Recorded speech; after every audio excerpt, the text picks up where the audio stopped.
Hard to look away, isn't it?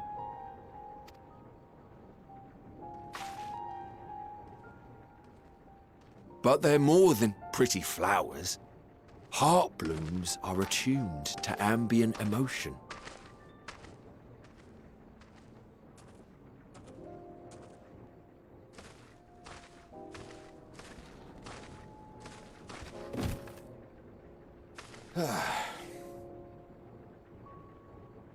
You don't seem convinced, but believe me, it's true.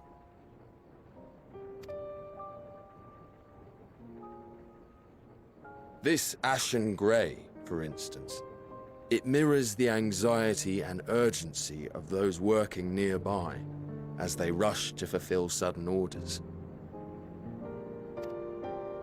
Intense feelings like those spur the petals to change colour. Bright glowing hues in the presence of joy, dark subdued shades for frustration or despair.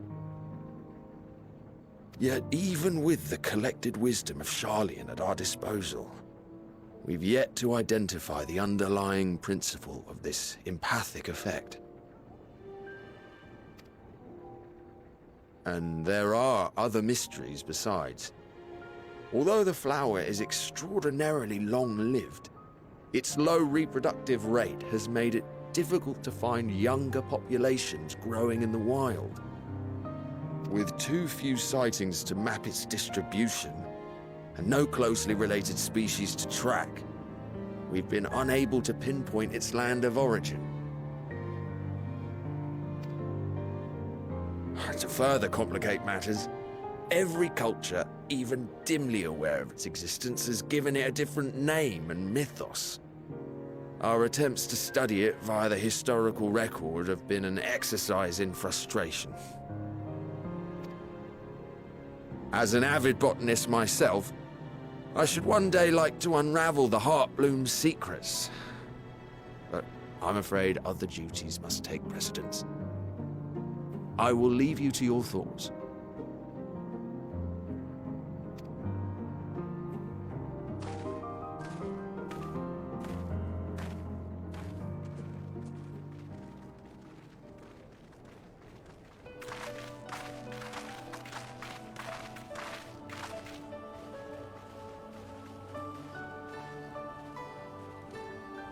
Have you learned aught of interest?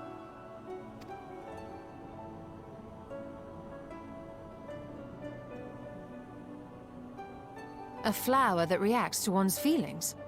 Strange. I must say, I have never heard of such a thing.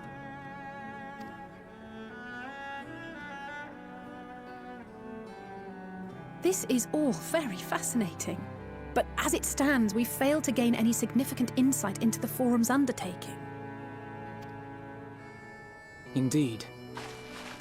While there is certainly enough activity to support Erenville's supposition that a priority has been placed on improving food production, unfortunately for our investigation, these workers were never informed as to how their duties serve the master plan. If only we could interrogate the Forum members directly.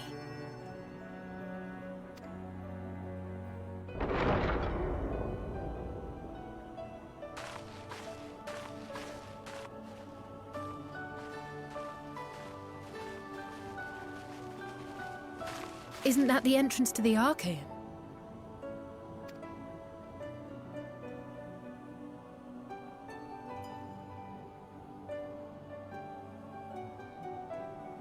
Look, there.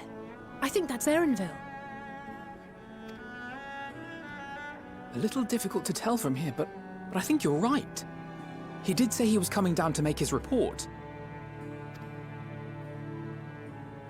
Erenville receives his orders from the Forum. Would it not follow, then, that the superior to whom he reports is a Forum member? Or at least a close associate? You mean to eavesdrop on their conversation? What of the risks? Ours alone to bear. We won't interfere with Erenville's work, nor will he be implicated as an accomplice. If you're not comfortable taking part, I can do this alone. Nay, I said myself that I wished to know Father's intentions. And no answers will be forthcoming should we simply ask nicely. We can apologize later, should it come to it. Right now, we need every crumb of information we can get our hands on. Consequences be damned.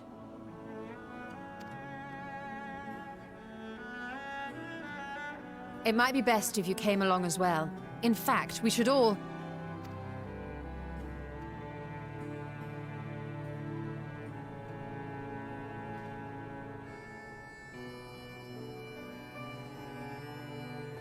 Cryo?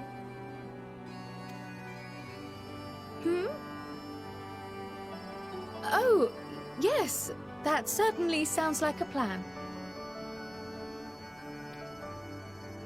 I'm glad you agree.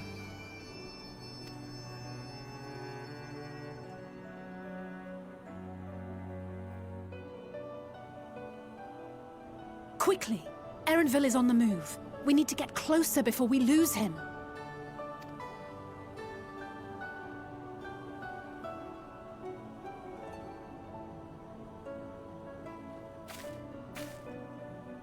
Almost.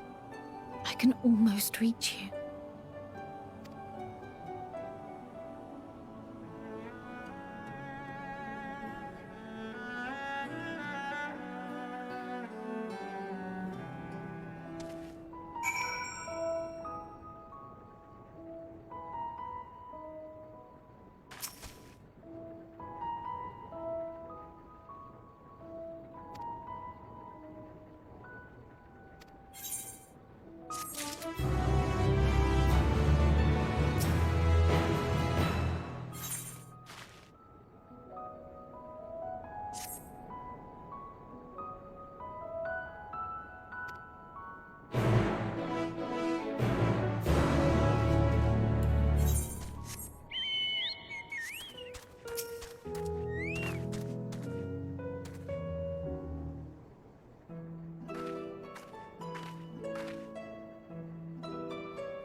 I trust you will find your compensation to be more than satisfactory.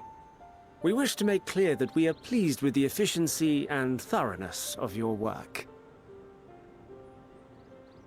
So much so that we have come bearing new tasks in need of your competent hand.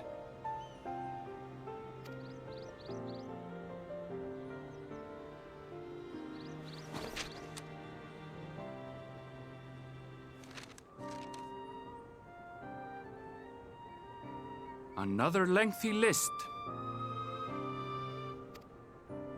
If I may speak frankly, the Gleaners have been pushed to the point of collapse by your unending demands. We are not familiars to be exploited. We are Sharlayan scholars, and we deserve an explanation for this unseemly treatment. What warrants such urgency?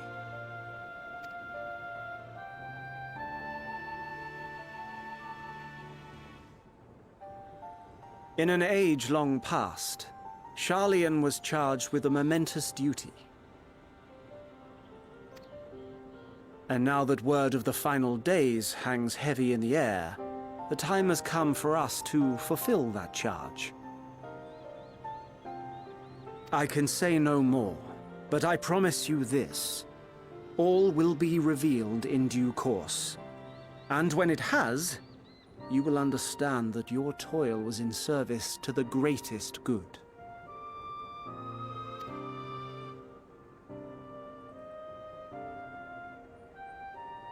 Then I will do your bidding. For now. But unless you wish the Gleaners to rise up in protest, I advise you to offer tangible improvements for our working conditions. Your promised revelation does nothing to address present circumstances. A fair point. Your concerns will be conveyed to the Forum.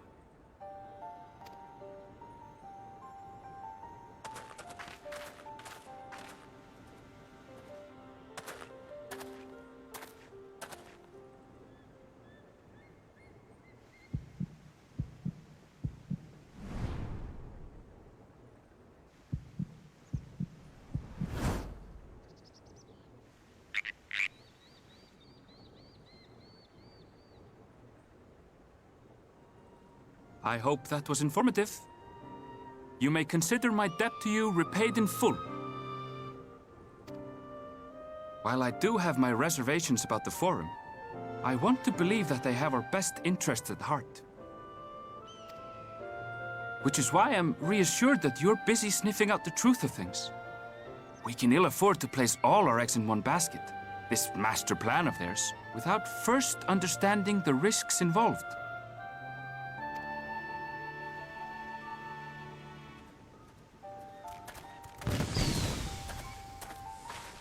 Wait! How did you know it was us? If you mean to impersonate a toad, try studying the real thing. And don't try to fool an expert.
for you. The spell will keep it from wilting. She said you would need it for the journey ahead.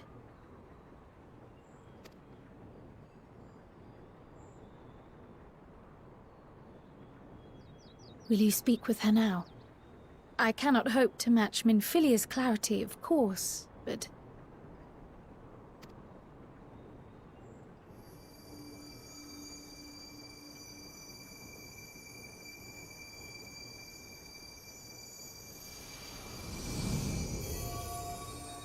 Thank you. Do not worry. She has lent me her body for only a moment.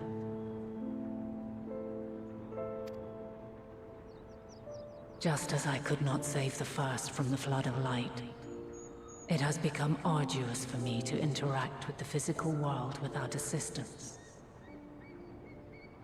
Though I might converse with you for a time, the incorporeal form I assumed on the ship would be incapable of casting even the simplest enchantment.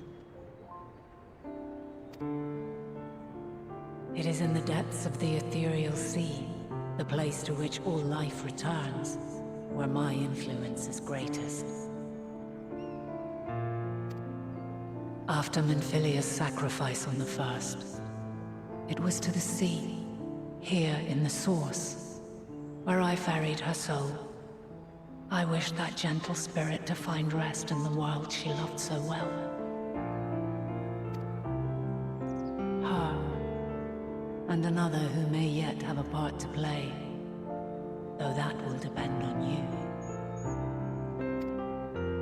Take the flower, walk free, for you are free, to go where you wish, to believe what you will.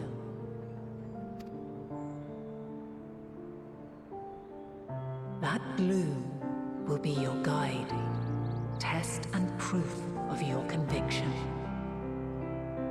In darkness, seek joy. Surrender not to sadness, and see beyond despair. Walk free, and bear the light for others to follow. Together, raise it aloft and let it shine, till the end.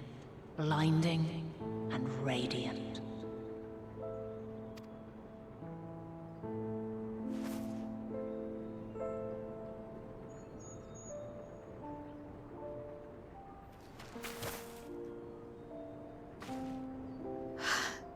That was all too brief. Already she seems so far away.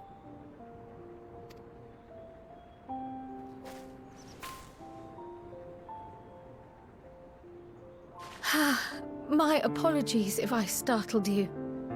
Ever since we began our descent into Labyrinthos, I had sensed another's will, straining to reach out.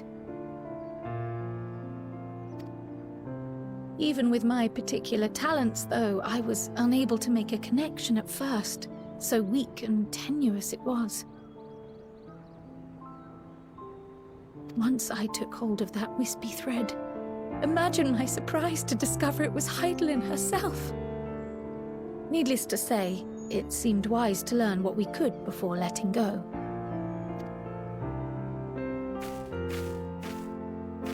Her answers were more cryptic than I would have liked, but at least she left us with a guide of sorts, that unusual flower.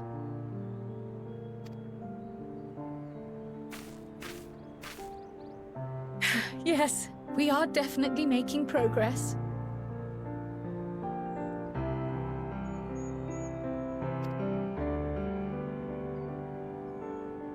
You can't be serious! We've done nothing wrong!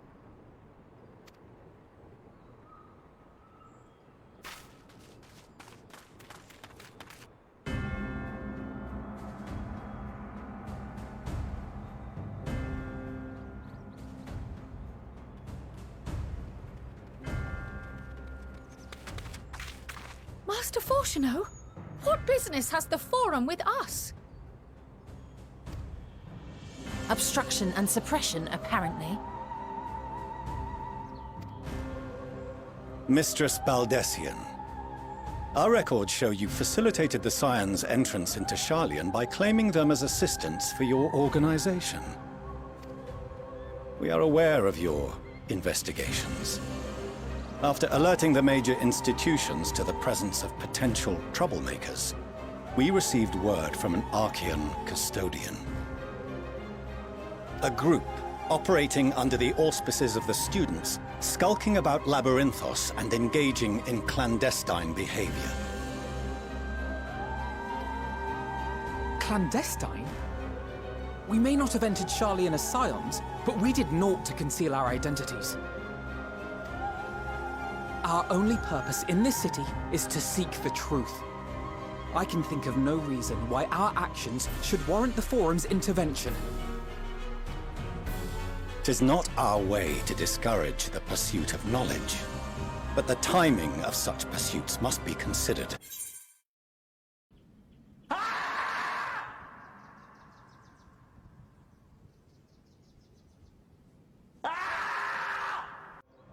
Reading is encouraged, celebrated even. Not, however, of the volumes shelved in the restricted section of the library.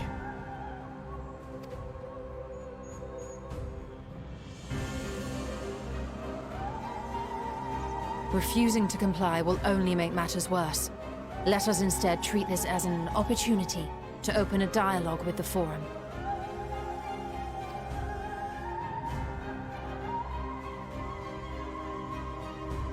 Silence is often one's best defense.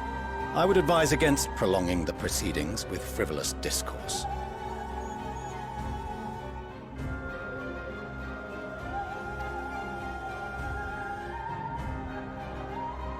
But enough. This is not the place for debate. The rostra await.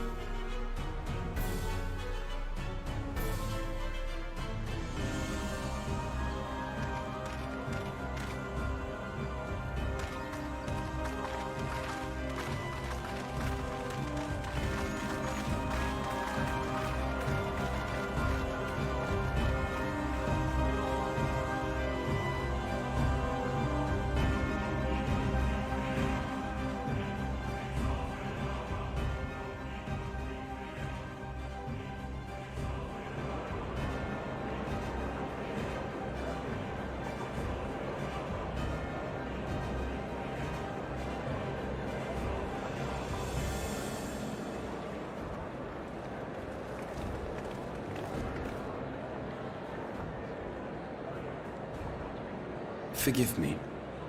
I was careless. We would have been detained regardless. This way, at least, we managed to stay together.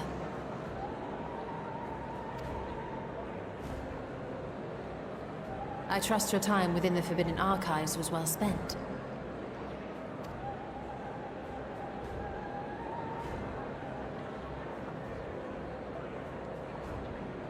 The Forum will come to order!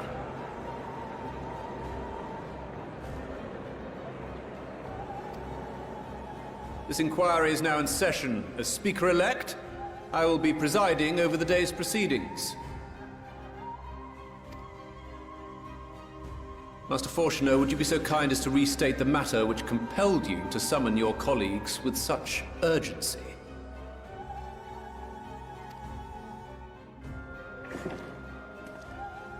As you are all aware, we recently denied Eorzea's request for Sharlayan assistance.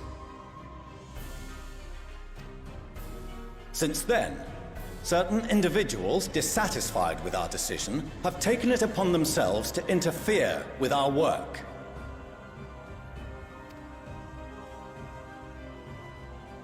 They entered our nation masquerading as associates of the students of Baldessian. But these malcontents are better known as the Scions of the Seventh Dawn. These militants wield influence with both the Eorzean and Eastern alliances, and are inextricably involved with the crises presently afflicting the world at large. Loose in our city, these warmongers sought to meddle with and expose matters of state secret. What are they, if not a dire threat to be expelled?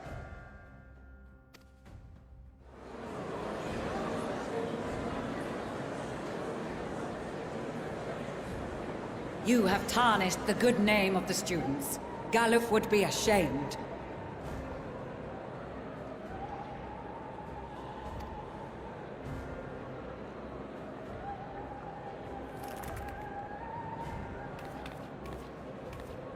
Galuf Baldessian was never one to forsake his fellow man. Even if this nation closed every door and retreated from the world, he would have found a way to help the Scions, help every soul of this star fight back against the coming doom.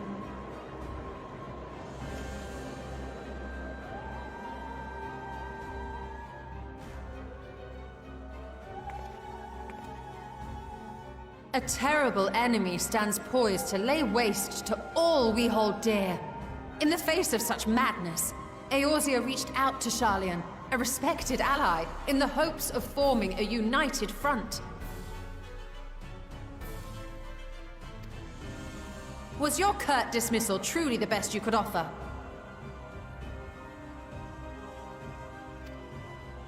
Or are you so preoccupied with your momentous duty of an age long past that even the end of the world is unworthy of your attention?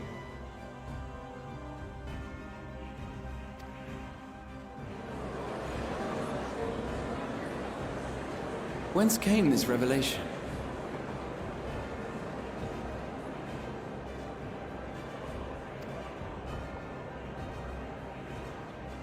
From the mouth of a Forum member within fortuitous earshot.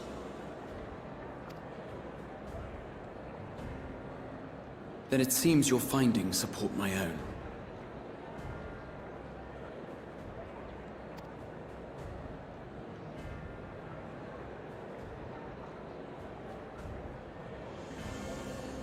The reason I visited the restricted shelves was to study records of the Forum's policymaking process, to better understand the historical trends underlying their most major decisions. At first glance, the positions of neutrality in war and the accumulation of knowledge above all else appear constant and consistent, the unchanging pillars of Sharlayan society. And once upon a time, I might have left it at that. These days, however, I am more attuned to the subtleties of governance, and so I noticed something odd.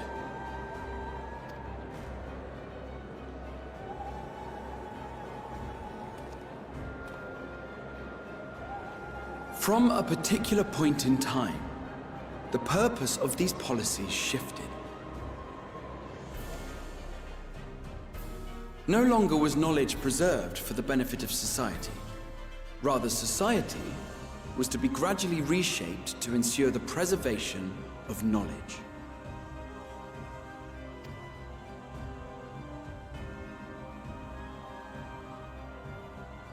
The most conspicuous and telling change was the one which befell Labyrinthos.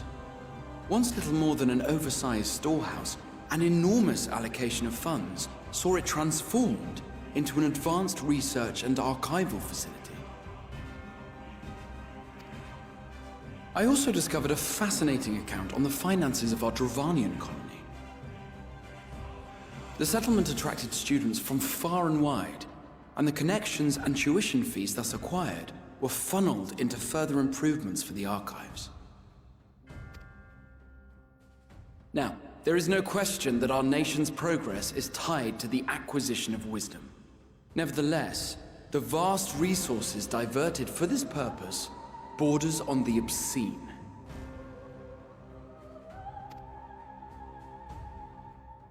But returning to the matter of when, our change in course appears to have been made some 270 years ago.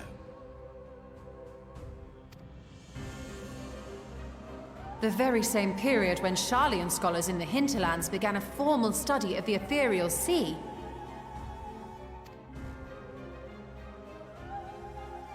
You found something, did you not? And whatever it was, gave rise to your oh-so-important duty. Mind your tongue, Archon.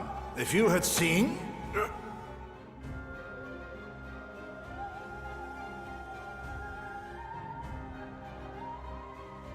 Yes. We are bound by a duty we cannot ignore. Knowing this, what would you have us do?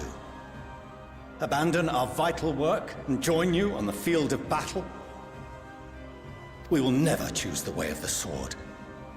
We will fulfill our mission, not through strife and bloodshed, but survival. Come what may, we shall live on. We must.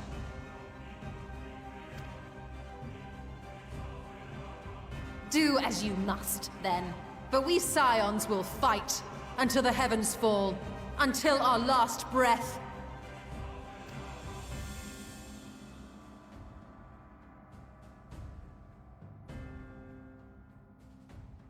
Such misguided zeal.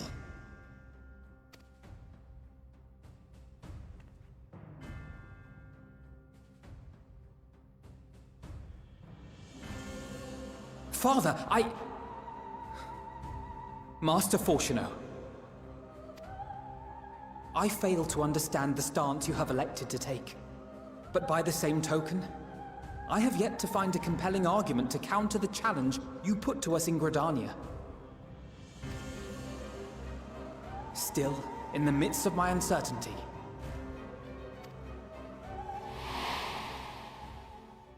I must trust in myself to do what is right, as others have chosen to trust in me.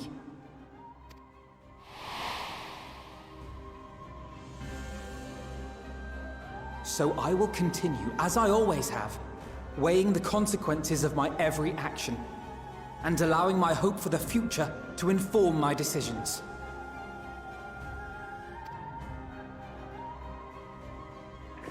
That's quite enough. Have you all forgotten the reason for this assembly?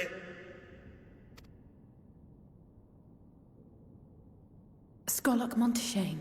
He's the head of the Studium and an old friend of my grandfather's. Honestly, every discussion devolves into some interminable debate. Terrible habit. Let's return to the topic at hand,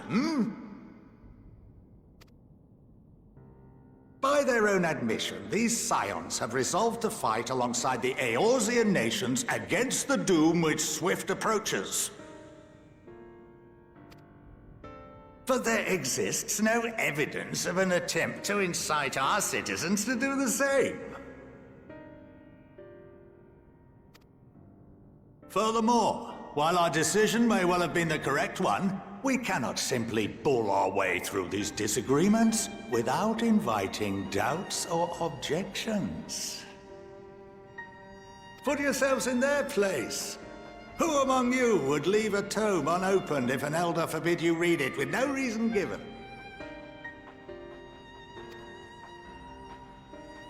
No. If we're to quell further discontent, then we must conclude this matter with a fair and even hand.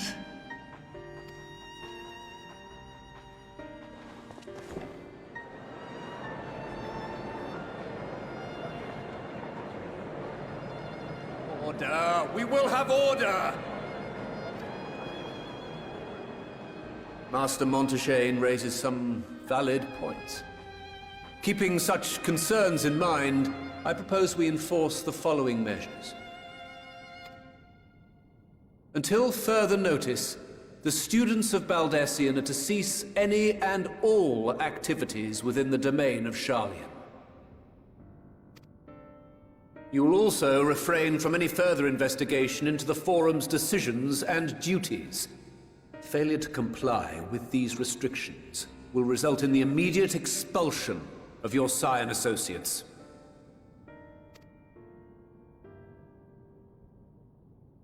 Let us put this judgment to a vote. All in favor, raise your hand.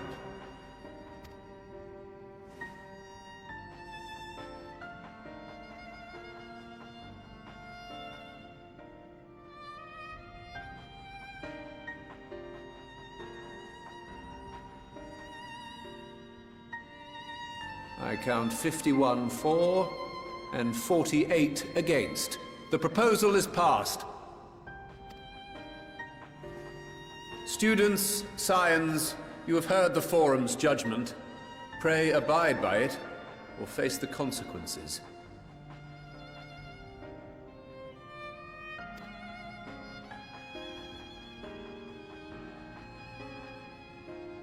Honored members, I thank you for your time. This inquiry is concluded.